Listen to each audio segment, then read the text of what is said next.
ఎవరు ఇద్దట్లో సమానమే.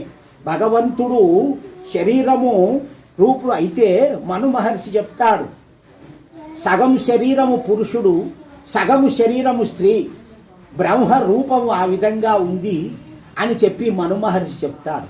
అంటే సృష్టిలో స్త్రీ పురుషులు సమానము అని ఈ విధంగా ఇచ్చారన్నమాట. ఈ విధంగా తెలుసుకొని స్త్రీలు ఒకరికొకరు గౌరవించుకుంటూ సంసార నావలో ఇద్దరు కూడా సమంగా ప్రయాణించాలి.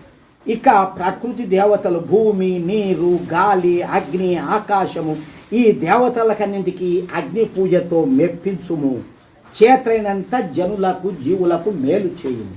ఇదే ఆ యొక్క భగవంతుడి యొక్క సందేశము, ఆ సృష్టికర్త మానవులకు బోధించిన జ్ఞానము.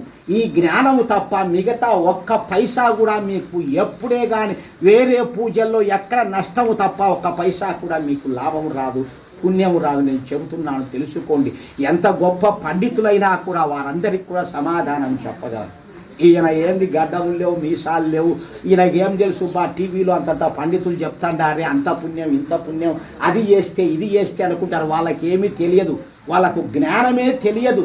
శూన్యులు డబ్బుల కోసం అబద్ధాల మాటలు మాట్లాడి ప్రజలను గుట్టలో వేసి పెట్టుకొని ఈ విధంగా వాళ్ళు డబ్బులు సంపాదించుకుంటూ ఆ ఛానల్లో వాళ్ళకు వచ్చేటువంటి లాభాలు ఇటువంటివన్నీ బ్రతుకుతున్నారు తప్ప వీళ్ళందరినీ కూడా గుండెల మీద చేయి వేసుకొని సత్యమైన జ్ఞానం నేను చెప్పేది అని ఆచరించమని చెప్పండి. భగవంతుని సాక్షిగా అట్లా చెప్పరు, దొంగలు వాళ్ళంతా.